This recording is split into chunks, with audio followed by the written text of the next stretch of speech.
Imagine waking up one morning to silence, no notifications, no bank alerts, no paycheck. You reach for your phone, open your banking app, and it doesn't load. You try again. Still nothing.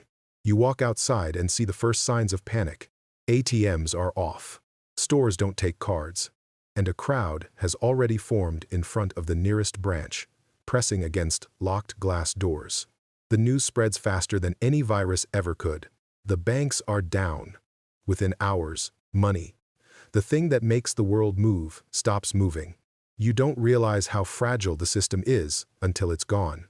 Most people believe this could never happen. But history says otherwise. Because banking crises are not rare events, they're recurring patterns. They don't come out of nowhere. They come from the same illusion that's been recycled for centuries. That your money is sitting safely in a vault somewhere, waiting for you. The truth is, it isn't. In 2001, Argentina learned that lesson the hard way. Facing a financial collapse, the government froze all bank withdrawals overnight. People woke up to find their accounts sealed, a policy called corralito. They could only take out a few pesos a week, while their dollar savings were forcibly converted into devalued local currency. In a matter of days, life savings lost half their value. Crowds flooded the streets of Buenos Aires. Police guarded the banks, not the people. And for the first time, millions realized that their money wasn't really theirs. It belonged to the system that could simply say, no. The story repeated in different forms. In 2013, Cyprus froze deposits to rescue failing banks. Ordinary citizens were told their money would be used to stabilize the system. In Lebanon, starting in 2019, banks imposed strict withdrawal limits. People couldn't access their own salaries for months. And in the United States, during the Great Depression, President Roosevelt declared a bank holiday, closing every bank in the country to stop mass withdrawals. Different decades, different leaders, same core truth. When trust breaks, the system shuts down. To understand why this happens, you have to know how banks really work. When you deposit your paycheck, that money doesn't sit in a vault. It's lent out to someone buying a car, a house, or another company. Banks keep only a fraction in reserve, usually less than 10%. That means if too many people ask for their money back at once, there isn't enough to go around. The illusion of stability depends entirely on one thing: confidence. As long as people believe their money is safe, the system functions. But if belief fades, even the strongest bank can collapse in days. Governments know this, which is why they defend banks before depositors. When a crisis hits, officials rush to reassure the public, your money is safe, even when it isn't. Deposit insurance? Mostly psychological. The promise only works as long as everyone doesn't call it in at once. Banks and governments exist in a kind of financial symbiosis. Banks fund governments by buying their debt. Governments protect banks with bailouts and regulations. Each depends on the other, and both depend on you, believing the system is unbreakable. So, what would happen if banks really shut down tomorrow? At first, confusion. Then, chaos. Digital payments stop instantly. Your debit card fails. Salaries don't arrive. Online businesses freeze.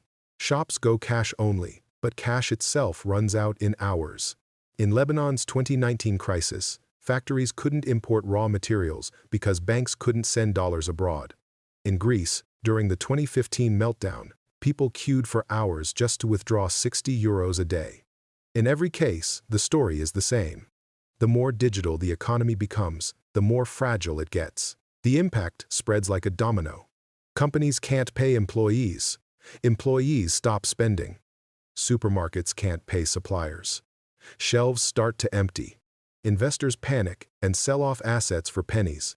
Retirement accounts vanish in value. Meanwhile, governments scramble to restore confidence. They announce emergency measures, issue reassurances, and quietly print money behind the scenes. But trust, once lost, doesn't return easily. Now, imagine the shutdown lasts weeks. Your paycheck is delayed indefinitely. Your rent is due, but your account is frozen. Groceries can only be bought with cash, which no one has. Credit collapses, trade halts, and economies revert to barter-like behavior. Banks are not just businesses, they are the arteries of civilization. When they stop, the heartbeat of commerce stops too. The past shows how quickly faith turns to fury. In Argentina, protests filled the streets.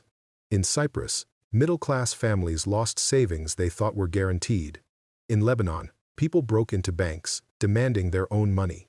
In 1933 America, the bank holiday reshaped an entire generation's psychology, teaching them to save cash under mattresses for life.